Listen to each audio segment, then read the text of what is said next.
Bom, gente, boa noite. Então, vamos ver quem está aqui. Lucas, Álvaro, Cauane, Maria Luísa, Guilherme, Gerson, Letícia, Maicon, Luísa, Paulo, Thiago, João, Fernando, Renata, Rafaela. Eu quero começar hoje um tema novo que é localização de unidades produtivas, tá? Então, tem sempre uma introdução que eu faço, né? Mas o material também está disponível lá no meu site. Então, deixa eu compartilhar a tela aqui, deixa eu abrir o PowerPoint e compartilhar a tela. Só um minuto, é bem rapidinho, depois a gente já entra lá na parte de cálculo. Então, nós vamos só fazendo uma recapitulação, né? Então, nós vimos lá uma introdução do que é a administração da produção, a função do administrador da produção, por que eu tenho a administração da produção. Nós vamos ver que, quando a gente for trabalhar com o PCP, nós vamos ver que eu preciso responder, né, algumas perguntas: quando, quanto, com que custo, até nós não vamos trabalhar. Eu devo produzir ou comprar, né, alguma mercadoria ou produto, ou prestar algum serviço. Aí, em seguida, nós vimos essa parte estratégica da produção. Eu trabalhei com vocês, basicamente, os 5 critérios competitivos e a matriz importância e desempenho. Não tem só esse modelo, tá, gente? Não tem. Eu trabalho muito com essa matriz importância e desempenho, porque eu acho ela visualmente mais fácil de eu transmitir, dependendo de quem são as pessoas que trabalham na minha empresa, tá? Em seguida, nós vimos a previsão de gestão da demanda. Então, vimos lá que tem dados qualitativos e tem métodos qualitativos e métodos quantitativos para a gente prever a demanda. Porque a primeira coisa que eu preciso para, vamos dizer, abrir uma empresa, né, é saber se existe demanda para o meu produto ou serviço. Essa é a primeira coisa que eu preciso estudar, analisar, antes de querer abrir uma empresa. Feito isso, a segunda... Aí existem alguns autores que falam que em seguida era bom eu ver a capacidade que eu preciso para atender a demanda. Tem autores que trabalham primeiro com a localização. Eu, por exemplo, gosto de trabalhar primeiro com a localização. Bom, se eu sei qual é a demanda, agora aonde que eu quero localizar a minha empresa, né? Seja ela industrial, de comércio ou de serviço, para depois ver a capacidade que eu necessito, porque dependendo da localização, eu vou poder, né? Eu vou ter a capacidade de atender X% daquela demanda que eu previ, tá? Então, a sequência lógica que eu vou trabalhar com vocês é nesse sentido. Então, hoje nós vamos ver, né, uma vez que eu já determinei qual é minha demanda, né, para aquele produto ou serviço, para aqueles produtos ou serviços, o próximo passo é saber aonde eu vou colocar. E também existem algumas técnicas. Então, vamos lá. Vou fazer uma pequena introdução, acho que tem 8 ou 9 slides só. Então, quais são os objetivos, né, da localização de unidades produtivas? Então, esse aqui é um resumo, né? Para empresas que visam lucro, ok? Para empresas que visam lucro, eu tenho lá localizar a minha empresa, né, a minha organização, aonde acontecer a melhor relação entre os custos e a receita. Então, aonde eu vou poder atender melhor os meus clientes para gerar uma receita e uma maneira de otimizar os meus custos, principalmente custos de transporte, de frete, de viagem de mercadoria, da própria localização, da própria instalação, e minimizar, né? Ou seja, minimizar os custos e maximizar a receita. Então, quando eu for pensar, fazer uma análise, um estudo para onde eu devo, e a minha empresa visa lucro, os dois pontos principais é eu saber qual é a melhor relação entre custo e despesa. Entre custo e receita, desculpe.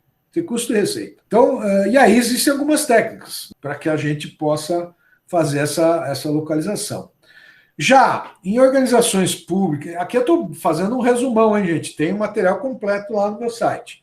Já em organizações públicas ou organizações sem fins lucrativos, ou mesmo as ONGs, né, as organizações não governamentais, eu tenho que ter um equilíbrio entre os custos da minha localização e os recursos que eu tenho disponíveis. É diferente de receita, né? Porque uma organização pública ou sem fins lucrativos, ela não está atrás de minimizar minimizar custo até tá, mas ela não está interessada na melhor relação custo-receita. Porque para ela, não que a receita não interesse, né? Mas o objetivo maior de uma organização pública e sem fins lucrativos é um equilíbrio entre esses custos de onde eu estou instalado e os recursos que eu tenho disponíveis para essa instalação.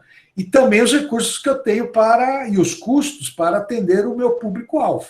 No caso da organização pública, atender a sociedade. No caso de organizações sem fins lucrativos, ou mesmo as ONGs, para atender o seu público-alvo. Então, com isso, quais são os principais fatores que eu devo levar em consideração? No caso lá de uma indústria, especificamente de uma indústria, os fatores que eu preciso também aqui, eu não estou esgotando a lista, tá, gente? Estou aqui, levantei alguns principais aí. Disponibilidade de matéria-prima, então eu localizar a minha indústria perto da onde tem disponibilidade de matéria-prima, nem sempre isso é possível. Exemplo, empresas que trabalham com produtos à base de nióbio. O ideal seria elas se instalarem aqui no Brasil, porque 95% do nióbio mundial está aqui no Brasil. Mas não, nós temos, muito pelo contrário. Não tem acho que uma empresa só que trabalha com nióbio aqui no Brasil. Então, o objetivo, né, de eu instalar é ver a disponibilidade de matéria-prima, disponibilidade de energia elétrica. Muitas empresas, né, dependem de água no seu processo produtivo. Então, se vocês pegarem uma indústria têxtil, vai muita água. No caso de energia elétrica, uma indústria de alumínio, por exemplo, demanda muita energia no seu processo produtivo. Então, ela tem que se localizar onde não tenha problema de energia. Apesar que a maior fábrica de alumínio do Brasil fica lá no Pará, se não me engano, acho que é no Pará, no Maranhão, é a Alunorte, acho que é no Pará, não sei lá se, mas com certeza deve ter energia lá, porque senão para. Mão de obra, né? Facilidade e incentivos fiscais, por que a Madeiro, Tetra Pak, Ambev vieram para cá? Entre outros fatores, mão de obra qualificada na indústria cervejeira, no caso da Ambev, foi com a água é boa, né, no caso da indústria cervejeira e tal, facilidade de acesso e incentivo fiscal, tanto do governo municipal quanto do governo estadual. Qualidade de vida, às vezes pesa, né? Eu lembro que quando eu vim para Ponta Grossa em 1988, Curitiba era uma das capitais com melhores qualidades de vida do Brasil. E hoje não é tão assim, porque muita gente, muitas empresas trouxeram suas sedes para Curitiba, seus escritórios e tal. Hoje não. De uns 8 anos para cá, se você chegar em Curitiba às 7 horas da manhã ou sair 6 horas da tarde, é uma loucura, né? Eu fiz o meu doutorado ali na Positivo, que é ali no Distrito Industrial, ali, né? Pô, quando a gente saía 5h30, 6 horas para vir embora para Ponta Grossa, ficava parado no trânsito lá, né? E quando a gente dormia lá em Curitiba, e que ia para o centro da cidade, lá para o hotel onde a gente ficava, também era uma loucura. Então, tem muita gente que preza pela qualidade de vida. Em vez de trabalhar lá em São Paulo, que é uma loucura, no Rio de Janeiro e tal, acaba indo para outra cidade porque preza a qualidade de vida. Qualidade dos serviços essenciais, então, saúde, né? Hospitais, supermercados, tem gente que é shopping, né? Então, essa qualidade às vezes pesa na decisão. E localização dos mercados consumidores, né? Então, não adianta também na maioria das indústrias, não adianta ficar muito longe do meu mercado consumidor. Já no mercado, para comércio e serviço, tem aqueles fatores que vão pesar menos, mas o principal é proximidade do mercado consumidor. Então, o que é principal para uma empresa de comércio e serviço? Está onde o cliente está. Eu estou lá, vou vender produto de R$1,99, eu tenho que instalar a minha loja ali no calçadão, tá certo? É o melhor lugar, que é onde passa não sei quantas mil pessoas por dia ali. Localização dos concorrentes. Então, aqui é o típico exemplo da Avenida München, né? São empresas de comércio, no caso de serviço, que são os barzinhos e tal, e Tem um monte de concorrente ali, mas é ali que é o ponto principal, né? Um dos pontos principais, se eu quiser instalar alguma coisa aí de barzinho, alimentação, etc., ali, ao redor do campo central do EPG, né? Base populacional é importante para comércio e serviço, então, da área onde eu pretendo instalar, eu estudar qual é a população da região e principalmente o potencial de renda daquela região, dependendo, né, do produto ou do serviço que eu vou prestar, qual é o potencial de renda lá. E o fluxo de tráfego, que eu acabei de dar o exemplo aí para vocês, dependendo do meu comércio, do meu serviço, é bom pôr lá no calçadão, ou perto lá dos terminais, lá em Uvaranas, lá no terminal de Uvaranas, ali, e tudo mais. Então, são fatores que eu preciso analisar na decisão de localização, ok? Ah, facilidade de acesso também é importante, já tinha até esquecido aí, facilidade de acesso ao serviço, que inclusive é um dos critérios competitivos lá um dos subcritérios competitivos nosso lá na estratégia de produção, a facilidade de acesso, que pode estar lá, se não me engano, no critério de qualidade e no critério de flexibilidade, se não me engano. Tá? Avaliação das alternativas de localização. Então, eu tenho dados quantitativos, então são dados que podem ser medidos em forma de valor numérico, tá? Isso aí você já sabe. Tipo, custo de transporte, preço da matéria-prima, custos fixos nas instalações. E eu tenho os dados qualitativos. São aqueles critérios, por exemplo, dados que precisam ser medidos de forma mais subjetiva. Então, aquele critério lá, qualidade de vida, como é que eu vou medir isso aí? É subjetivo, né? Qualidade da mão de obra. A qualidade da mão de obra ainda dá para mim mensurar dependendo do ramo de atividade. Então, por exemplo, tem uma empresa desenvolvedora de software. Como é que eu vou medir a qualidade da mão de obra em Ponta Grossa para mim instalar uma desenvolvedora de software aqui? A primeira coisa que eu vou ver as faculdades e universidades se formam, quantos formam, qual é a qualidade, qual é a nota que esses cursos têm. Então, existe alguma maneira mensurável, né, de eu avaliar a qualidade da mão de obra, mas nem sempre é isso. Vou pôr uma construtora aqui em Ponta Grossa. Como é que eu vou medir a qualidade da mão de obra do servente de pedreiro, do ajudante geral? É um negócio mais subjetivo. Então, aspectos climáticos, qualidade de vida, qualidade da mão de obra, nível de escolaridade, tá? São aspectos mais subjetivos para mim medir, dependendo do ramo de atividade que eu quero, da empresa que eu quero instalar, ok? Localização, trata-se de decisão de longo prazo, então é uma decisão estratégica, por isso que eu falo para vocês, a gente faz primeiro a previsão de demanda, que também é uma decisão estratégica, não é isso? Ela está lá no nível estratégico da organização.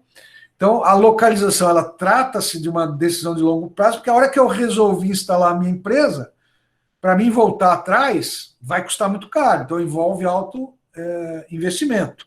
E tem impacto direto nos custos da operação. Tá certo?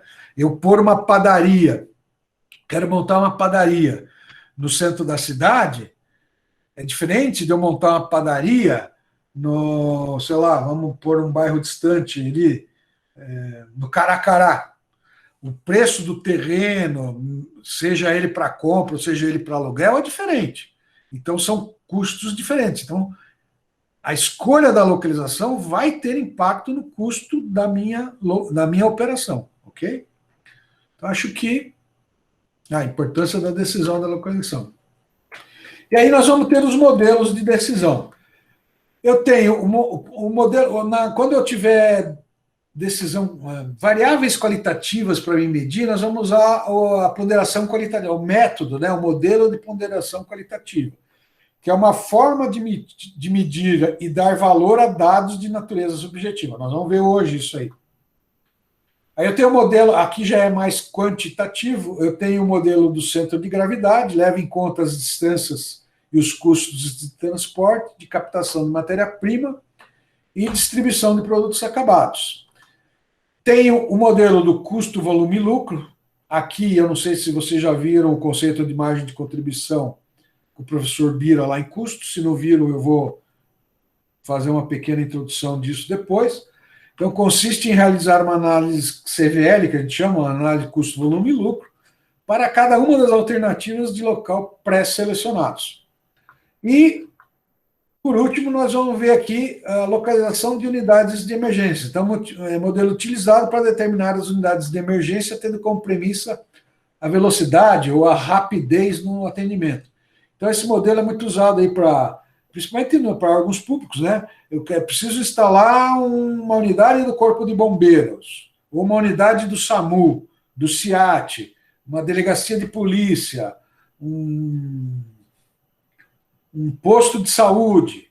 Então, existem modelos, um deles é de unidade de emergência, para a gente saber qual é a melhor localização que vai proporcionar um atendimento, um deslocamento mais rápido, ok?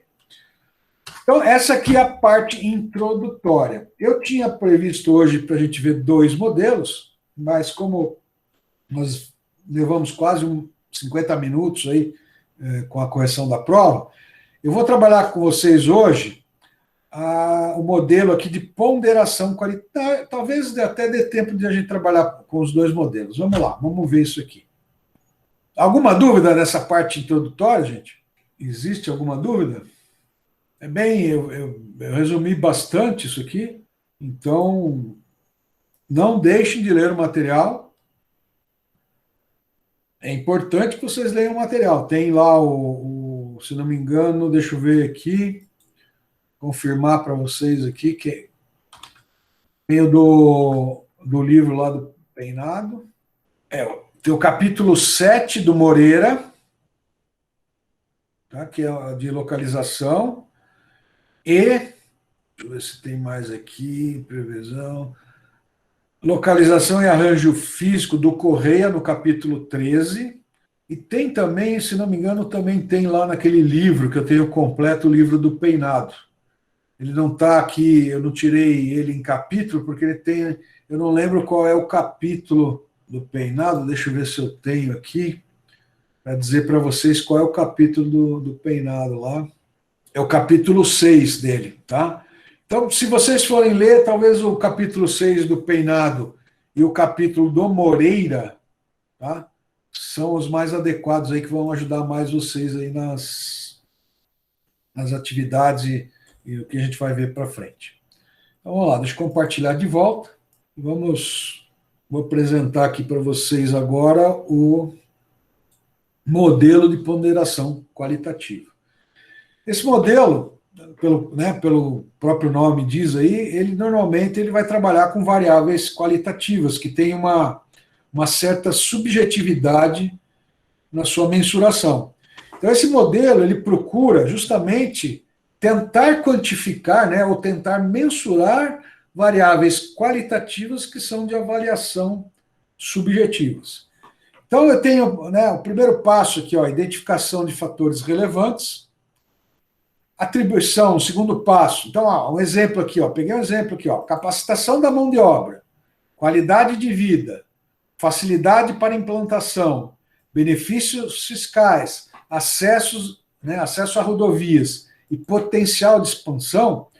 Vamos dizer, eu peguei 6 itens aqui como exemplo de variáveis que são qualitativas e que, como é que eu vou medir isso aí, né? Então, eu posso ter uma equipe para fazer isso, eu mesmo posso fazer isso, ou eu posso contratar uma consultoria ou alguém que faça essa avaliação para que a gente não tenha vieses aí de avaliação. Então, identifiquei os fatores relevantes. No nosso exemplo aqui, identifiquei 6 fatores relevantes. Pode ter 10, 20, 30, 50 fatores relevantes. O segundo passo é atribuir pesos de ponderação para os fatores. Então, o que eu teria aqui? Eu teria o peso. Esse peso, gente, é mais ou menos que nem nós vimos lá no fator de ponderação da previsão de média móvel ponderada. Uma das coisas, a somatória, tem que dar 1.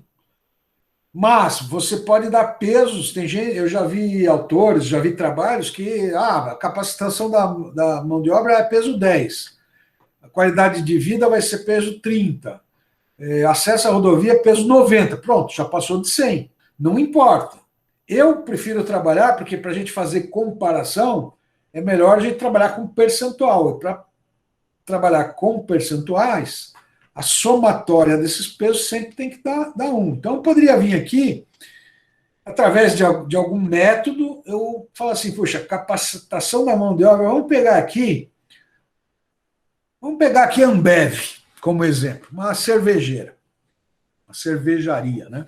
Vamos dizer que capacitação da mão de obra, para mim, teria um peso de 0,3 aqui. O mais importante para mim instalar a fábrica aqui em Ponta Grossa seria benefício fiscal. O segundo seria a capacitação de mão de obra.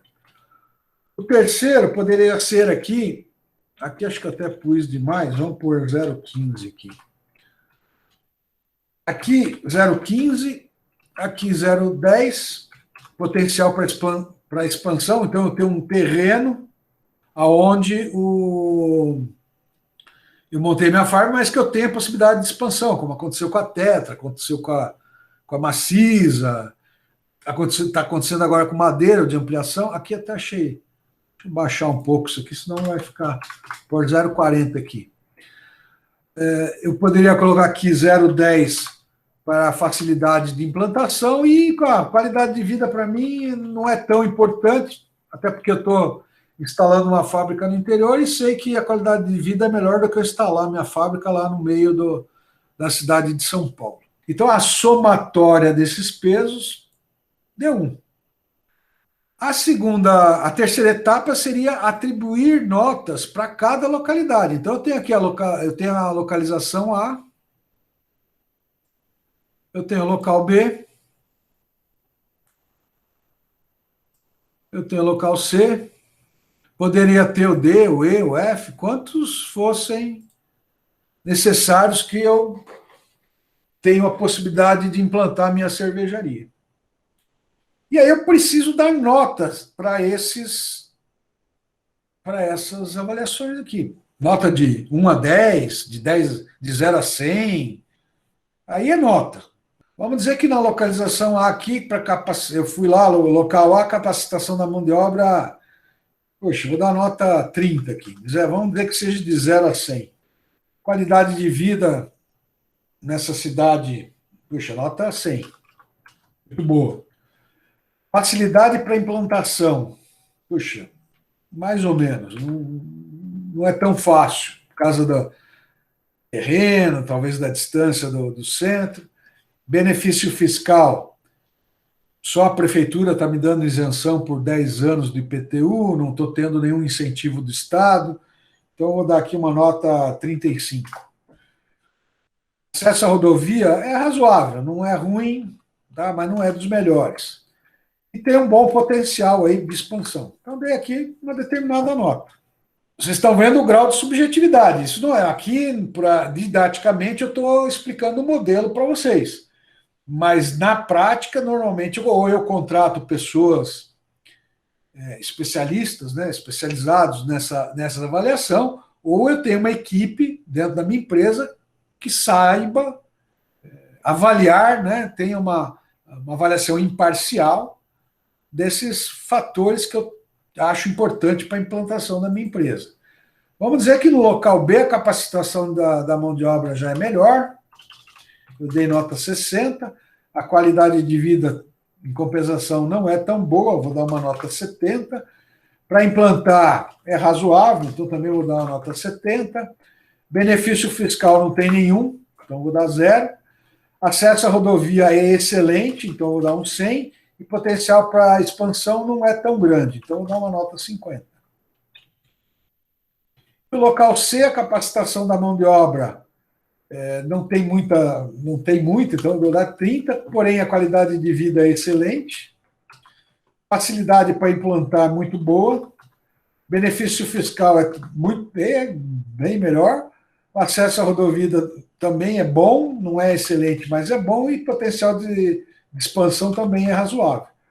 Então eu ponderei. Como é que eu ponderei, né? O 30 está aqui, ó, é o N vezes o P. Então, o N, que é a minha nota, vezes o peso P. Ponderei, aqui é a ponderação das notas. E aí eu vou escolher a localização que tiver a maior nota que obteve. Então, no nosso exemplo aqui seria aqui a localização C, que obteve uma nota 80,50. Então, é um modelo fácil, razoável, em termos operacionais, de a gente implantar. Porém, ele é mais complicado. E aí, gente, aqui nós. Tudo bem aqui? Compreendido até aqui? Diga, Lucas. Professor, bom, eu sei que lá em Direito, pelo menos, eles gostam, às vezes, de fazer uns TCCs com base ali nos benefícios fiscais. E a minha pergunta é justamente até que ponto esses modelos realmente consideram como esses benefícios fiscais subjetivos, porque normalmente eles implicam em renúncias fiscais, né? E normalmente as empresas elas têm um cálculo já, a prefeitura, o estado, ou sei lá qual ente federado diz assim, ó, por 10 anos vai ser tanto, você já consegue fazer o cálculo, todos eles implica em ser subjetivo, eu nunca tinha visto assim, teoricamente, tão subjetivo o benefício fiscal. Lucas, vamos lá. Aí é mais a experiência do professor do que teoria, tá? Normalmente, o benefício fiscal, eu não estou fazendo renúncia fiscal.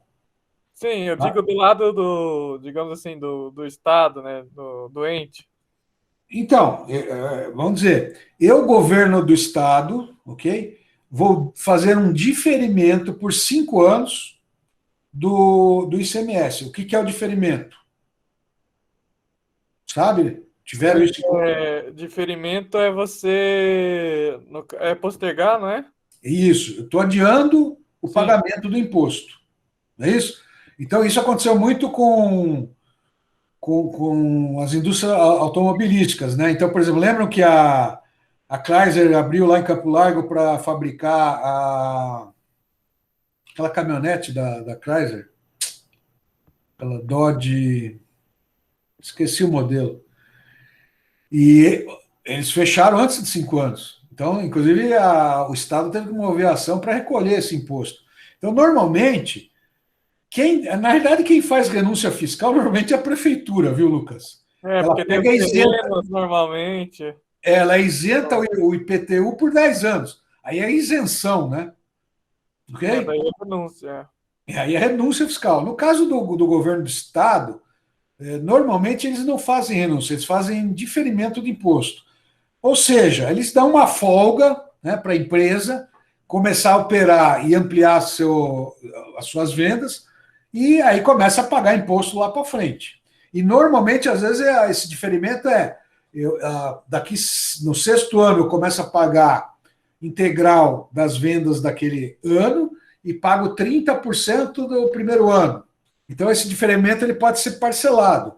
Por que ele é uma variável qualitativa aqui nessa avaliação de localização?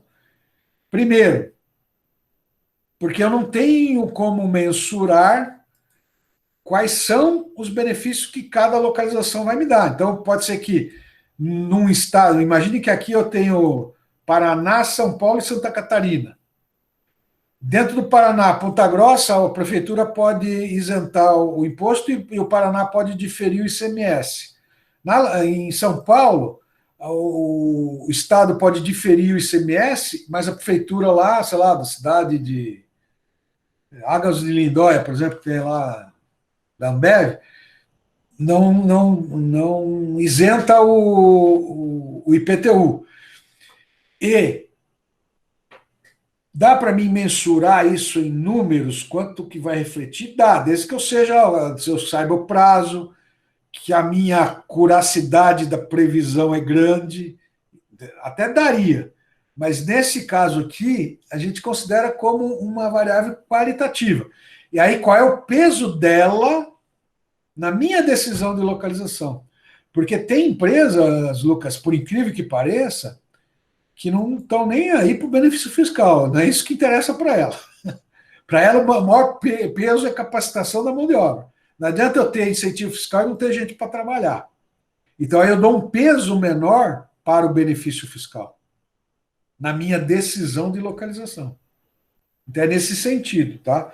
E lógico, esse modelo está aqui embaixo, ó, e tem algumas aqui, lá no material deve ter mais. Tem vantagens e desvantagens. Qual é uma das vantagens? Permite a consideração de fatores qualitativos, né? Qualidade de vida. Esse é um fator totalmente qualitativo.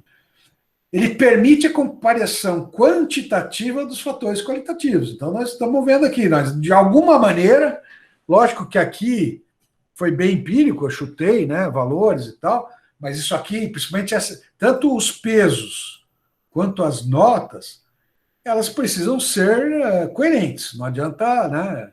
Não adianta eu querer me iludir. Não se esqueça que a localização é uma decisão estratégica, custa caro se eu tomar uma decisão errada. Outra vantagem, ela pode atuar como checklist de fatores fundamentais, aquilo que eu te comentei agora, Lucas, com você. De repente, benefício fiscal, para mim, não tem importância nenhuma ter porque eu só estou adiando o pagamento de imposto. Isso não é o mais importante para mim. Então, eu vou lá e dou um peso menor para aquela variável que eu estou analisando. E é uma metodologia simples. Vocês viram aqui que em 10 minutos nós fizemos. Porém, tem umas desvantagens. Está aqui, ó, a escala de notas pode não ser hábil para mostrar as diferenças de custos. Ou seja, nenhuma delas aqui, e aí, Lucas, vou voltar na tua ponderação com relação a benefício fiscal. Eu não coloquei custos aqui, né? Quanto que isso aqui vai impactar no desempenho da minha empresa? Eu adiando ou tendo isenção de imposto. Nesse modelo, eu não estou avaliando isso, eu estou avaliando a importância do benefício fiscal na minha decisão de localização, e não o valor do benefício fiscal. A atribuição de notas e pesos tem elevado grau de subjetividade e interpretação pessoal. Isso é uma desvantagem. Eu minimizo essa desvantagem com contratação de pessoas especialistas, ou tendo uma equipe de especialistas e que faça uma avaliação efetivamente imparcial, principalmente em relação aos pesos e às notas. E aqui, ó, exige grande experiência no assunto para definir quais fatores, pesos e notas devem ser considerados. Existem outras vantagens, existem outras desvantagens. Eu elenquei aqui as que, na minha opinião, aqui do professor, são mais relevantes aí da gente pensar nesse modelo aí. Eu acho que lá no livro deve ter mais umas 2 ou 3 aí, que eu nem coloquei. Ok, gente? Então, esse aqui é um modelo simples, de fácil aplicação, porém, por exemplo, Lucas, dificilmente eu vou cobrar isso aqui na prova. Como é que eu cobraria esse modelo aqui na prova? Pois é, tipo, né? Não. Tá certo? Isso aqui é uma ideia que eu tenho para o nosso segundo semestre, se a gente voltar presencial, que eu comentei para vocês lá na primeira aula, que eu estou querendo fazer junto com o professor Oswaldo, da gente bolar um produto e tal. Aí talvez, ou mesmo de bolar né? Esse produto eu quero abrir uma nova empresa. Então, aí eu poderia montar, né, a equipe que vai trabalhar e fazer vocês fazerem esse modelo aqui. Mas em prova não tem como eu cobrar isso aqui. Então, mas olha, gente, é um modelo bastante usado, viu? Porque ele é bem simples. Eu diria para vocês que a maior desvantagem é eu não ter viés aqui, né? Eu ser imparcial. Eu não agir com o coração, e sim com a razão, tá? Na hora que eu vou dar os pesos e as notas. Se eu não tiver, vamos dizer, recurso para contratar gente, especialista para fazer isso para mim, eu tenho que deixar a paixão de lado e pensar racionalmente. E para mim, esse é a maior desvantagem desse modelo. Eu conseguir administrar esse tipo de coisa. Porém, é um modelo simples e bastante utilizado, tá? Porque ele é simples de levantar. E um outro fator também que eu acho importante é eu ter a experiência suficiente para saber o que afeta um desempenho futuro, principalmente de longo prazo. Volto a insistir, gente. Nós estamos falando de decisões estratégicas, decisões de longo prazo. A hora que eu montei minha fábrica da Tetra Pak aqui, putz, essa decisão não pode ser, ela tem que ser muito bem analisada. E um outro detalhe que eu vou até falar mais para frente para vocês, às vezes eu uso diversos modelos aí em conjunto, tá? Não uso só um modelo. Mas eu acho legal, mas isso aqui dificilmente eu vou cobrar em prova, né, para vocês. Um exemplo, lá no Sescage, que o TCC deles não é estágio, ou pelo menos quando eu dei aula lá, não era estágio, era plano de negócios, eles tinham orientações desde o sétimo período, desde o sexto período, que seria o segundo semestre do terceiro ano até o TCC. E como eu era professor lá de produção, a gente tinha os co-orientadores, né, dos planos de negócio. Então, cada professor, da sua especialidade, dava tipo uma consultoria, que seria a orientação num determinado ponto do plano de negócio. E como era um plano de negócio para uma montagem de uma nova empresa de serviço, de comércio ou de indústria, a maioria deles eu falava, apliquem esse modelo, que é o mais tranquilo para vocês fazerem no TCC. E aí o que eu ajudava bastante eles era nos elementos que eles tinham que analisar para saber melhor localização. Como a gente tinha alunos de várias cidades, né? Então, e quando era comércio, fluxo de gente aqui teria que entrar aqui, né? O fluxo, tráfego não é tráfico, hein, gente? É tráfego, né? De pessoas para o comércio, dependendo do serviço, né? Uma lanchonete e tal, teria que ser um fator a ser analisado. Então, é um modelo legal de utilizar, bacana, fácil, em termos operacionais, né? Vocês viram aqui, ó, multiplicar peso vezes a nota, ponderei, o que deu maior peso, deu aqui. Aí um segundo passo que eu fazia com eles era utilizar o que nós vamos ver na aula que vem, que é o modelo de custo, volume e lucro. Será que esse que teve 80,5 pontos aqui vai dar mais lucro do que esse que deu 50,50? Aqui a diferença foi até grande, né? Porque eu chutei os números. Mas vamos imaginar que aqui fosse benefício fiscal, aqui fosse 80, né? E a acesso a rodovias 70, vou até diminuir um pouco aqui, 50 aqui e 80 aqui. Então, eu tenho uma diferença menor entre os 50 e os 68, né, de pontuação. De repente, o lucro que essa localização aqui vai me dar é muito maior do que essa que teve a maior pontuação nesses fatores.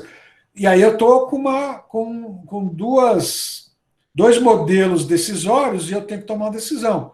E aí é o que vocês vão ver lá no ano que vem, sistemas de informação e processo decisório. Então, existe lá o feeling da pessoa, não é isso?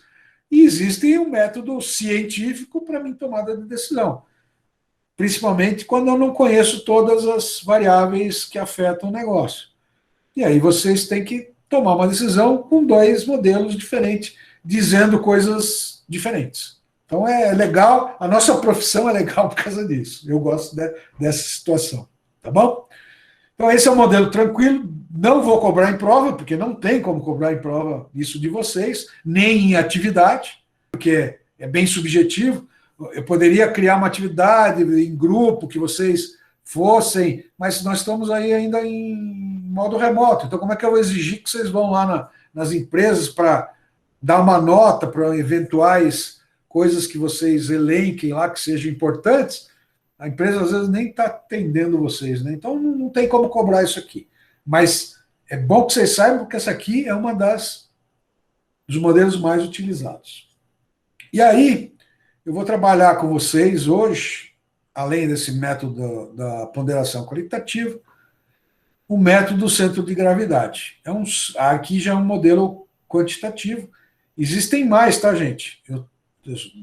Do mesmo jeito que eu falei lá na previsão da demanda para vocês, que nós só trabalhamos com as média móvel simples, média móvel ponderada, suavizamento e regressão linear simples, eu comentei com vocês que existem outros modelos, né? A mesma coisa acontece aqui nos modelos de localização. Vou apresentar para vocês 4 modelos. Não são os únicos. Aqui, ó, acho que já comentei com vocês, existe uma disciplina chamada pesquisa operacional, que em virtude da carga horária de produção eu não consigo entrar Isso aqui, que uma das coisas que eu mostrei para vocês é o solver lá do Excel, que tem de vários modelos que a gente pode utilizar. Então vamos lá, centro de gravidade, que é o último modelo que nós vamos ver aqui hoje. Aqui acho legal, então eu vou falar algumas coisas do modelo, depois a gente entra aqui na operacionalização dele. Então, ele é um modelo utilizado levando-se em conta as localizações já existentes das principais fontes de insumos e clientes, que vão determinar os custos do transporte de captação de matérias-primas e distribuição de produtos acabados. A localização encontrada representa o ponto em que os custos com os transportes são mínimos, são minimizados. Então, eu preciso aqui fazer o levantamento das fontes de insumo dos clientes, levantamento do volume de insumos ou bens movimentados. Preciso utilizar a mesma medida. Então, não adianta, se eu estou trabalhando com 300 quilos, ele é igual a 1 metro cúbico, que é igual a 1 litro, a 1.000 litros, né? 1 metro cúbico é igual a 1.000 litros. Então, eu tenho que trabalhar com as mesmas unidades de medida. Tenho que atribuir coordenadas cartesianas. Putz, professor, vai usar geografia aqui em administração? Vamos. Latitude e longitude. E aí tem que fazer o cálculo do centro de gravidade. Gente, confesso para vocês que hoje virou baba fazer isso aqui. Antigamente, vamos lá, eu vou falar de vantagens e desvantagens, depois nós vamos explicar ali. Vantagens e desvantagens desse modelo, né? Então, vantagem, permite considerar os custos de transportes, o que no outro eu não tenho, né? O estudo detalhado pode servir para a renegociação de preço de transporte. Então, se eu tiver um estudo bem apurado, utilizando essa metodologia, eu posso renegociar custo de frete com as minhas transportadoras. E também é uma metodologia simples de ser entendida. Quais são as desvantagens? Nem sempre é fácil levantar os custos reais de transporte. Quando você começa a consultar custo com as transportadoras, tem transportadora que não te passa. O sistema de coordenadas não considera a distância real. Então, lembre-se lá, nós estamos trabalhando com longitude e latitude, com retas. Então, a menor distância entre dois pontos sempre é uma reta. Só que a estrada, né, principalmente no Brasil, não é reta, ela tem várias curvas. Se o transporte for rodoviário. Se ele for aéreo, também não é. O avião não vai numa linha reta. Ele desvia, vai, não é uma linha reta que ele trabalha. Muito menos navio e trem.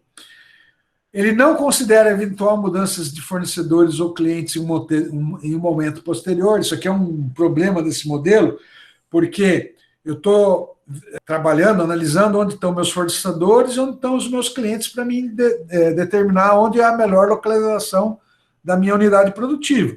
Mas se o fornecedor mudar de local ou o cliente também mudar, isso pode afetar a minha localização, né? A maximização do meu transporte. Ou melhor, a minimização dos meus custos de transporte. E o pior de todos é que o centro de gravidade pode coincidir com uma região inviável. Exemplo, pode cair lá no meio da selva amazônica, porque eu estou trabalhando com coordenadas geográficas, latitude e longitude.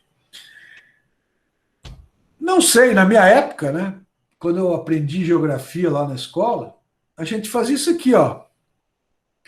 Latitude, não é isso? E longitude.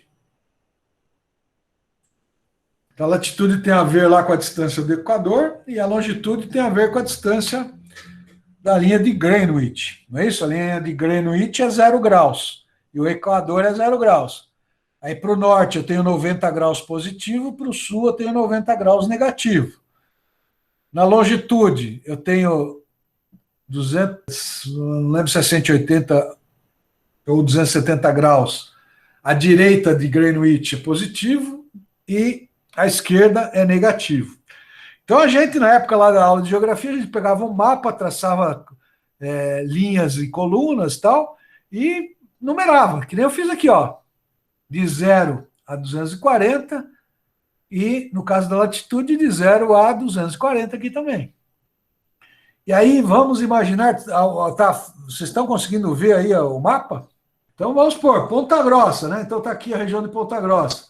Então, se eu escolher aqui essa ponto, né, a minha longitude seria 160 e a minha latitude, escolhendo isso aqui, seria 90. Então, seria 90,160, latitude e longitude. Se eu fosse pegar lá a Foz do Iguaçu, poderia pegar aqui esse cantinho, seria 90, 20 por 90. Aqui eu trouxe até um outro mapa aqui, que aqui aí tem né, ali tem a região de Ponta Grossa, aqui já tem Ponta Grossa, Carambeí, Castro. Faria a mesma coisa. Mas hoje, o que acontece hoje? Hoje nós temos o GPS, o Google Maps, o Google Earth, que facilitou bastante a nossa vida, certo? Então aqui eu trouxe um exemplo para vocês, onde eu tenho aqui localização dos fabricantes e dos clientes. Então pus aqui, ó, Ponta Grossa, Guarapuava, Apucarana, Curitiba, Londrina e Foz do Iguaçu. Peguei um exemplo aqui dentro do Paraná, poderia pegar qualquer lugar do Brasil. E os quilos transportados, né? Então, do fabricante para a minha empresa, do fabricante que está instalado em Ponta Grossa, eu vou transportar 4.000 quilos. O que está em Guarapuava, eu vou transportar 2.500, de Apucarana, 2.000. Os meus clientes, que eu preciso entregar minha mercadoria acabada, para Curitiba eu vou transportar 4.200 quilos, para Londrina 2.900, para Foz do Iguaçu 1.400. Então essa aqui é a situação, problema aqui para nós. E aí eu tenho que pegar as coordenadas. Eu peguei essas coordenadas, para vocês terem uma ideia, na Wikipédia. Então vamos lá.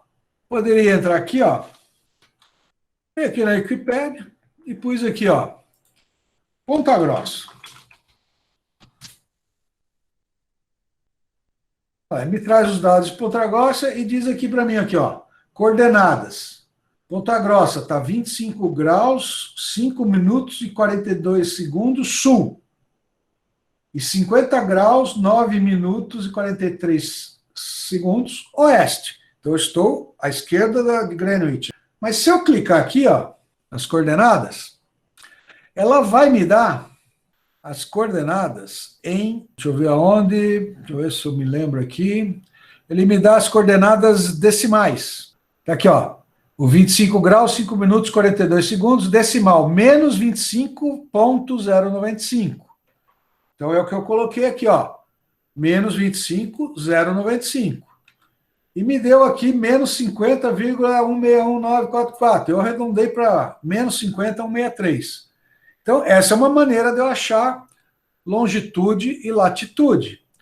A outra maneira é eu entrar ali no Google Maps e pesquisar aqui, Ponta Grossa, botão direito do mouse, e está aqui, ó, menos 25,08559, menos 50. Aqui deu uma diferença porque depende, né? Jardim Carvalho, aqui, ó, se eu vier na Nova Rússia, é GPS, né? O Google Maps trabalha com GPS, aí já deu 25,08, então já facilita aqui a vida da gente.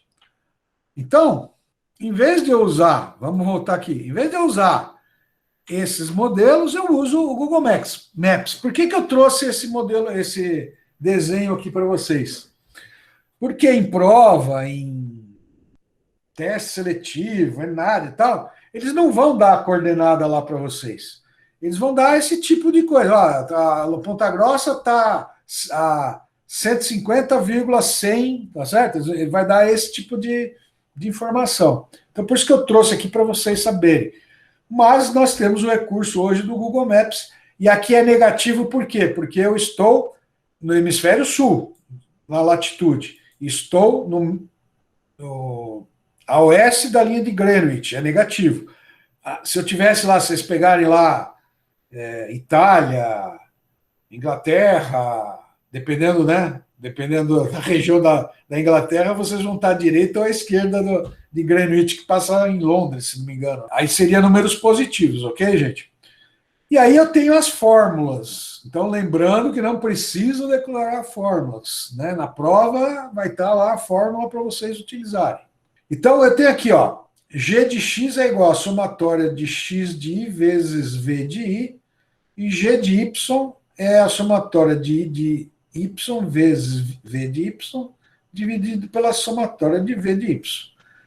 Esse é um conjunto de formas, né? A coordenada x é latitude e longitude, então é o x e o y, imaginando aqui que latitude, vamos até pôr aqui, ó, dizer que aqui é o x e aqui é o y. Esse aqui, gente, é quando eu vou considerar que o custo de transporte ele é igual para qualquer região que eu vá fazer. Já aqui, esse segundo conjunto de forma aqui, g de x e g de y, ele insere o valor do frete, o P aqui, ó, P, tá aqui, ó, custo do transporte para ou do cliente, né, ou do fornecedor. Fornecedor I aqui. Então aqui tem aqui a legenda, então G de X é a latitude do centro de gravidade, G de Y é a longitude do centro de gravidade, o X é a latitude do cliente ou do fornecedor, aqui, o Y é a longitude do cliente ou do fornecedor, e V é o volume transportado, tá aqui, ó. E o P é quando eu tenho um custo de transporte diferente dependendo da localidade. Então, para Ponta Grossa, o custo é de R$100, Garapava é de 80, Apucarana é de 150. Curitiba custa 50, Londrina 120 e Foz do Iguaçu 200. Aí eu tenho que utilizar este exemplo. Tudo bem até aqui? Algum esclarecimento que vocês precisam? Agora, o Michael, desculpe aqui, faz 20 minutos, né, que você colocou aqui como eu acho o peso. Eu vi agora aqui no chat, lá no modelo aqui. Esse peso é a experiência que você tem que ter para mensurar esse peso, tá? Então, é aquilo que eu falei que é um dos problemas desse modelo, é eu ter gente que tenha experiência suficiente para avaliar bem os pesos e as notas, tá? Só respondendo aqui o Michael, que eu vi agora, que eu abri o chat agora só, então, desculpe. Então, vamos voltar lá para o centro de gravidade. Então, beleza. Então, aqui, ó, eu vou colocar aqui para vocês. Diga, Michael, ia falar alguma coisa?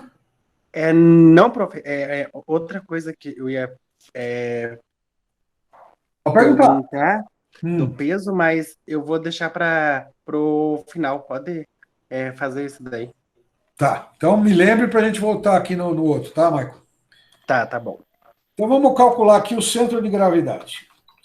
Né? O centro de gravidade, considerando essa situação aí. Né? Gente, aqui tem duas maneiras de eu fazer. Uma das maneiras é eu aplicar a fórmula. Eu vou fazer as duas maneiras aqui no Excel. A primeira fazendo pela fórmula, que seria a maneira que se vocês fossem fazer no papel com uma calculadora, vocês teriam que fazer.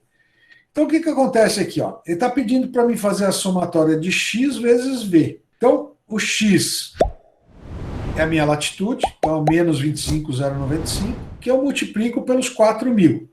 Então, eu teria que fazer aqui, vou abrir parênteses, vou pegar aqui o x, que é o menos 25, e multiplicar pelos 4.000. Só que é a somatória de tudo isso aqui, ó. Então, mais... abre parênteses, a somatória de Guarapuava, aqui da latitude de Guarapuava, vezes os 2.500 aqui. Mais, agora eu vou pegar Apucarana, latitude de Apucarana, nem precisaria colocar em parênteses, mas eu vou pôr para ficar correto aqui, vezes os R$2.000 dos quilos transportados. Mais a latitude de Curitiba, que multiplica o volume transportado. E mais a latitude de Londrina vezes o volume transportado de Londrina. Mais a latitude de Foz do Iguaçu, que multiplica o volume transportado. Então, vou dar um Enter aqui, ó. Então, o que eu tenho aqui, o resultado aqui deu 421.138, que é essa parte de cima aqui da fórmula. Ou seja, é a somatória do latitude vezes os quilos transportados de cada localização do meu modelo. Só que eu preciso dividir isso aqui pela somatória dos volumes transportados. Então, eu teria aqui, o correto aqui seria eu colocar um parênteses aqui, finalizar. Tudo isso aqui vai ser dividido pela soma dos volumes transportados. Então, marcar aqui. Então, eu tenho aqui o G de X, ou seja, a minha latitude do local é menos 24,7728. Bom, agora vamos achar G de Y. Eu tenho que fazer a mesma coisa. Vou até já abrir dois parênteses.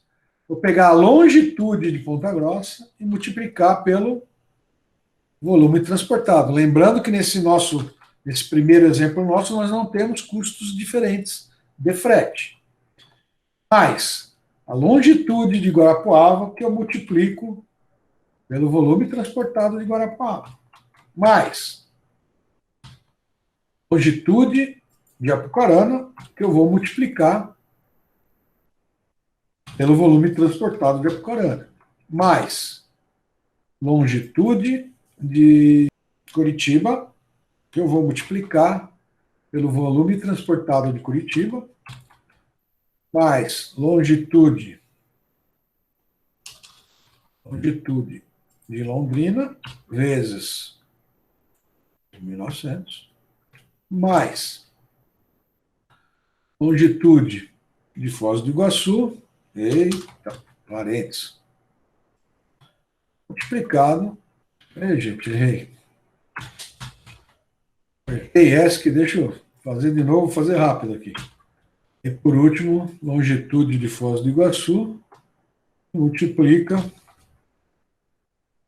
o volume transportado de Foz do Iguaçu, isso tudo dividido pela somatória lá do V, né, que é a somatória que está aqui da forma, que é a somatória dos volumes transportados. Então eu teria aqui, ó, fazendo pela fórmula, o G de X seria, né, a minha latitude seria menos 24,7728 e a minha longitude seria menos 50,820853. Então, essa é uma fórmula fazendo, né, um por um. Só que o Excel tem uma função que facilita a vida da gente, que é a função soma produto. Ou seja, ele vai somar. Deixa eu ver se é soma produto ou soma produtos. É somar produto. Está aqui, ó, somar produto. Então, ele tem a função somar produto. Ele vai pedir a matriz 1 e a matriz 2. A matriz 1, para mim, vai ser os quilos transportados. E a matriz 2 vai ser minha latitude. Okay? E isso aqui eu vou dividir pela soma. Só que ele está fazendo essa parte de cima, que é, ó, soma produto. Então, ó, soma, que é aqui, ó, somatória, de um produto de X vezes V. Então, e aí eu vou dividir pela somatória do meu volume transportado. Olha lá, deu o mesmo valor.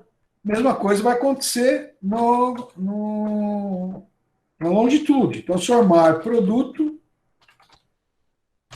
Minha primeira matriz é o volume transportado, que eu preciso multiplicar pela minha longitude. E isso aqui eu vou dividir pela soma dos meus volumes transportados. Tá lá. Vou dar o mesmo valor. É bem mais fácil fazer utilizando a função aqui do Excel. No OpenOffice, lá no LibreOffice, eu não sei qual é a função. Teria que ver qual é a função lá no LibreOffice. Né? Ok. Então, a resposta, eventualmente, a resposta para algum exercício ou atividade ou prova seria aqui, ó, G de X é 24, né, se eu fosse responder, eu poderia pôr assim, ó, entre parênteses, menos 24,7728, vou até pôr 24,7728, menos 50,820853. Esse aqui seria a minha resposta. Claro, aqui, ó. Aqui, a resposta seria dessa maneira aqui, né? Agora vamos lá. Como é que eu descubro onde é que isso aqui está caindo, né? Essas coordenadas geográficas vão dar onde? Então vamos voltar lá para o Google Maps lá. O Google Maps, se eu colocar menos 24, tem que pôr ponto, tá, gente? Não põe a vírgula. Menos 24,7728, vírgula, menos 50, ponto, 8824. 820,853, 820,853 e der um Enter, ele vai me dizer que caiu aqui, ó, em Tibagi. Então, olha lá, vamos lá. Eu colocando essas coordenadas no mapa, ele dá até a rua aqui, ó, lá perto do centro de Tibagi. Eu conheço Tibagi. É onde eu devo, a partir destas coordenadas, dessas condições, e que o preço do frete seja o mesmo, não importa qual a localização, custa R$100 o frete, tanto faz para Ponta Grossa, Guarapava, Apucarana, Curitiba, Londrina e Foz. A minha transportadora vai me cobrar R$100, então a melhor local para mim colocar o meu centro de distribuição, o meu depósito, a minha empresa, baseado nesses dados, é Tibagi. Aqui, ó. Esse nosso exemplo aqui.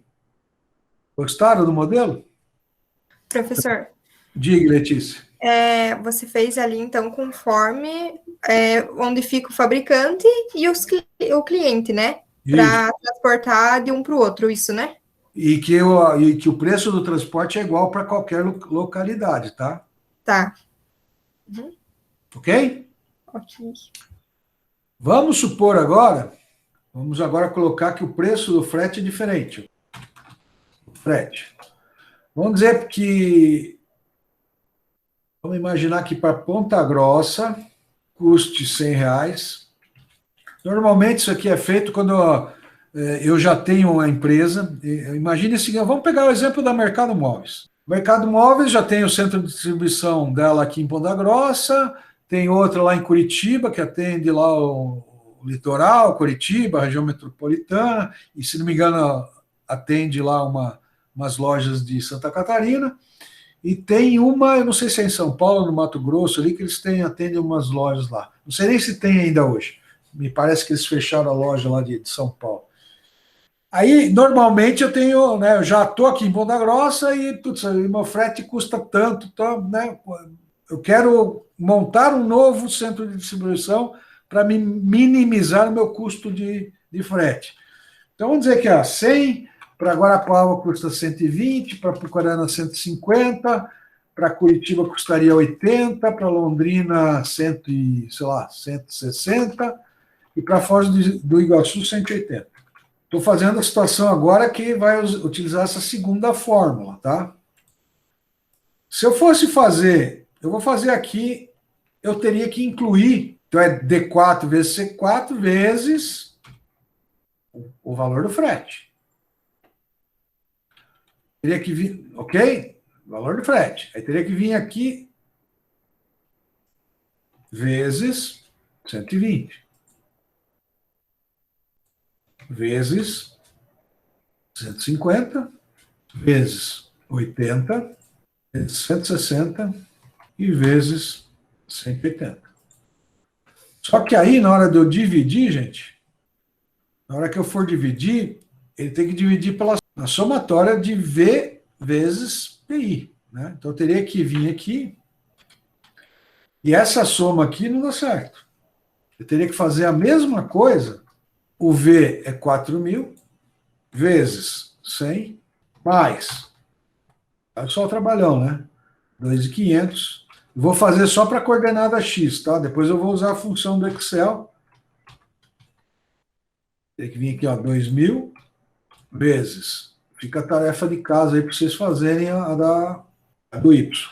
4.200 vezes 80, mais 2.900, que multiplica 160, e mais 1.400, que multiplica 180. Já errei provavelmente já errei aqui nos parênteses. Agora está certo. Então deu menos 24,62. Já vai mudar de lugar, né? Talvez fique em Tibagi mesmo. Aqui eu fiz pela fórmula. Agora eu vou fazer pela... Vou até abrir uma linha aqui. Uma não, vou abrir duas linhas. Vou fazer pelo Excel. Então, isso também é o centro de gravidade.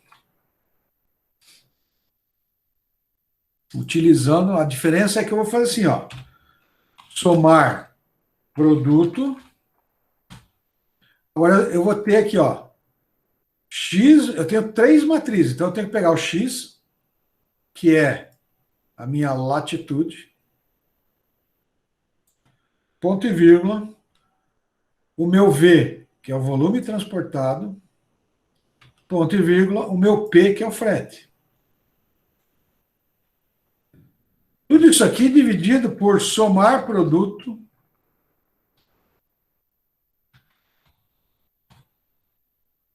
o quê? Do V, que é o volume transportado, que é a primeira matriz, ponto e vírgula, do frete, que é a minha segunda matriz.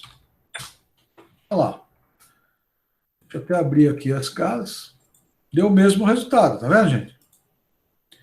Agora eu vou fazer para o G do Y, tá? Aqui deixa eu pôr que é o frete, o P, né? E aí aqui eu vou fazer o somar produto. Vamos lá, estou fazendo o G de Y aqui, ó. Eu vou pegar o Y, que é a primeira matriz, ponto e vírgula, o V, que é o volume transportado, ponto e vírgula, o P, que é o frete de cada região.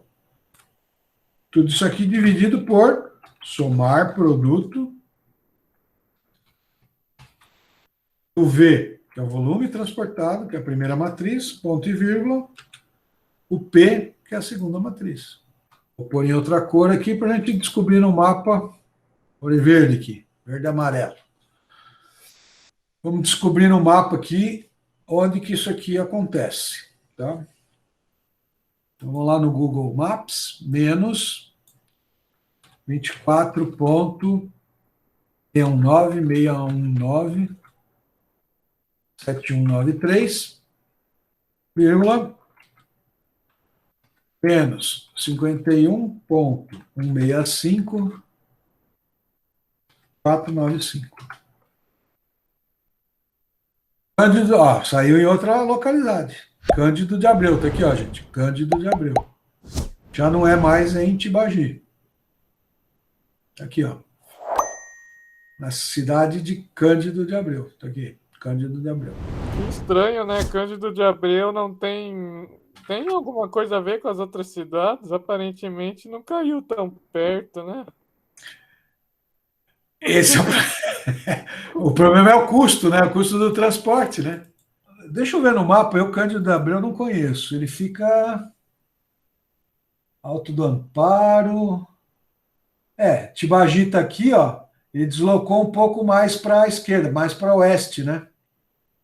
Um pouco mais. Ele saiu daqui de Tibagi, passou por reserva e foi para o Cândido de Abreu por causa...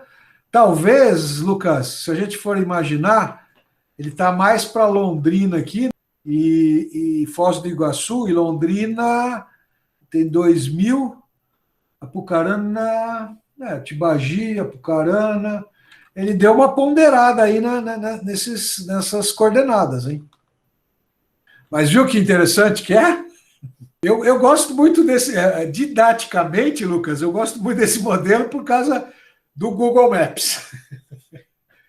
Tá? Muito provavelmente, se eu fizer utilizando aqui esse modelo aqui, ó, é que aqui ainda nós não temos por cidade, teria que usar. Deixa eu ver se Cândido de Abreu aparece aqui. Ó, Ipiranga, Cândido de Abreu estaria aqui, né? Ó. Teria que usar esse mapa e talvez essas coordenadas. Talvez seja acho que um exercício de atividade sem valer nota. Ah, não, professor, a graça é ver onde é que vai cair no GPS. Não, isso tira a graça. Tem que ver assim, onde é que vai cair. Então eu vou fazer um outro. Eu vou escolher uns negócios. Quero ver sair quando cai no meio do Atlântico. Tipo isso. Vou Ô, até prof, fazer, vou até fazer uma vou fazer umas jogadas aí no Google Earth e vejo. Vou fazer um exercício legal para vocês aí. ô, prof, Vamos lá, diga, mas, Michael. mas esse mesmo modelo dá para ser usado para estado? Tipo, Acre, Dá, entende?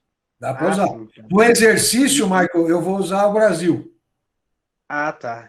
Tá? Eu Mas vou, também dá para usar Brasil, Estados Unidos, dá. outros Pro Comex, países. eu não dou aula de produção lá no Comex, mas também daria para mim fazer para. Imagine que eu queira internacionalizar a minha empresa.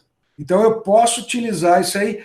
Logicamente, que quando você fala de países, você vai cair. Esse modelo, não sei se ele é muito aplicado, em virtude que, não se esqueça que a maior parte do globo terrestre é oceano. Então, dependendo aí, principalmente, imagine que eu queira exportar ou quero montar uma fábrica, a minha matriz aqui no Brasil, meus principais fornecedores são no Brasil e meus clientes estão na Europa, Europa e Ásia.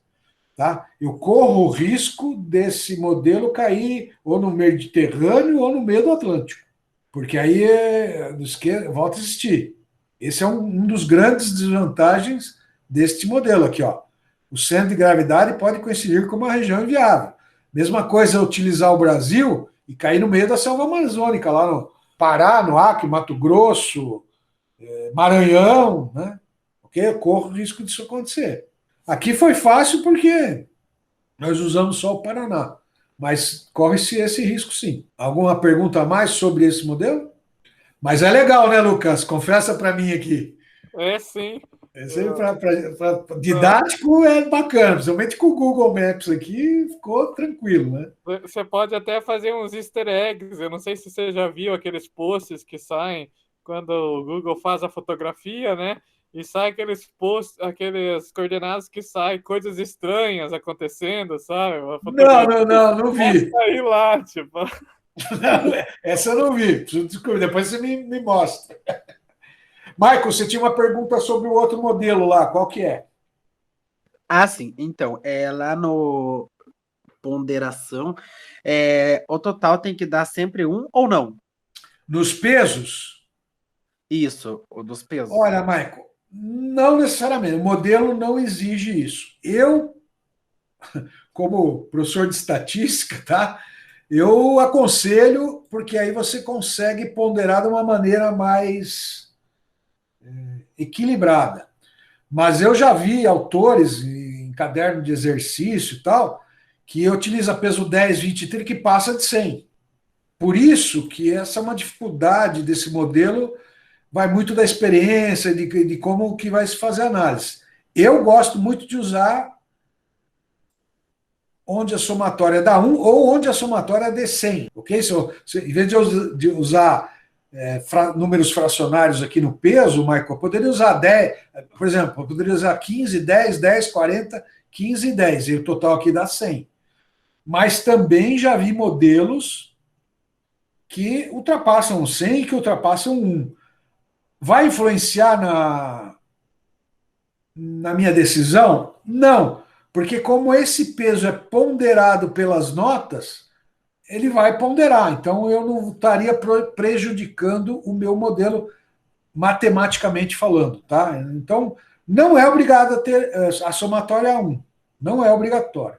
Eu tenho esse costume até por causa que no modelo lá de previsão da demanda lá na média móvel ponderada, no suavizamento exponencial, eu tenho esse costume de trabalhar porque é percentual. Não? O percentual não pode ser nunca maior que 100, né? Que 100%.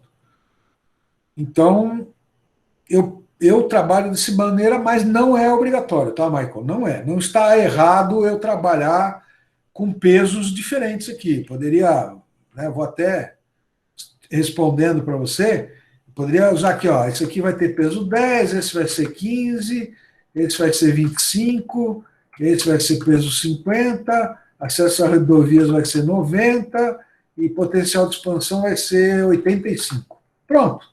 Como ele está ponderando, continuou maior o local C aqui, ó, 18,050. Tá vendo aqui? Então não influencia em nada. A minha decisão não vai ser prejudicada pelo método que eu utilizo para dar os pesos para cada variável que eu estou investigando. Não influencia. Aqui, volta a existir, é mais um método que o professor acha mais adequado, tá? Mas não vai influenciar, não. Tá? A minha decisão vai ser a mesma, que seria o local C. Tudo bem? Entendido. Obrigado. Joia. Gente, mas eu vou parar a apresentação aqui. Hoje nós vamos trabalhar com essas duas aí, de ponderação e centro de gravidade. Na aula da segunda-feira que vem, nós iremos trabalhar com o modelo do custo, volume e lucro, tá? Que já está até pronto aqui. E vamos trabalhar com o modelo, deixa eu ver se eu tenho ele aqui, que é o do modelo de unidades de emergência. Dá para fazer, nós vamos fazer na planilha, mas eu preciso preparar um gráfico aqui melhor para trabalhar para vocês, que aí na aula que vem eu mostro para vocês. Mais alguma dúvida? Alguma pergunta? Gostaram de hoje, desses modelos? E, pessoal, é usado esses modelos, tá? Esse de centro de gravidade, principalmente quando é mais regional, é bem usado esse aqui. Para comércio exterior, eu particularmente tenho uma certa restrição para usar, mas nada impede de usar e caiu lá no meio do Atlântico, mas está mais perto ali sei lá, da Ilha da Madeira, aí bota na Ilha da Madeira ali, né? Então, você faz algum ajuste que possa utilizar aí para comércio exterior. Mais nenhuma dúvida? Se não tiver, encerramos a aula de hoje. Não esqueçam, né, que a data de limite lá desse último exercício é o que vale nota.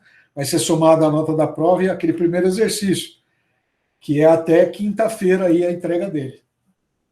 Ok? Então não esqueçam de fazer a entrega. Vou fazer uma atividade desses modelos aí. Né? Provavelmente na quinta-feira eu poste. E acho que, viu, Lucas, vou até fazer valendo nota, tá? Já seria para a nossa nota 2 lá, nossa nota do segundo bimestre. Beleza? Eu vou fazer sim. Só não vou fazer esse da ponderação, né? Da ponderação qualitativa, porque aí vocês não vão ter como fazer. Mas eu vou fazer do centro de gravidade, vou estudar aqui. Se não colocar essa semana, na semana que vem eu coloco. Aí a gente faz talvez uma atividade com os 3 modelos, eu dou um prazo maior para vocês entregarem, e a gente faz uma atividade do centro de gravidade, do modelo de custo, volume e lucro, e do modelo de unidades de emergência, que é outro modelo bacana também de trabalhar, vocês vão gostar. E aí a gente faz uma atividade com esses 3 modelos, já valendo nota lá para o segundo bimestre. Ok? Então, gente, uma boa noite para vocês. Eu só vejo vocês na segunda-feira, então um bom final de semana.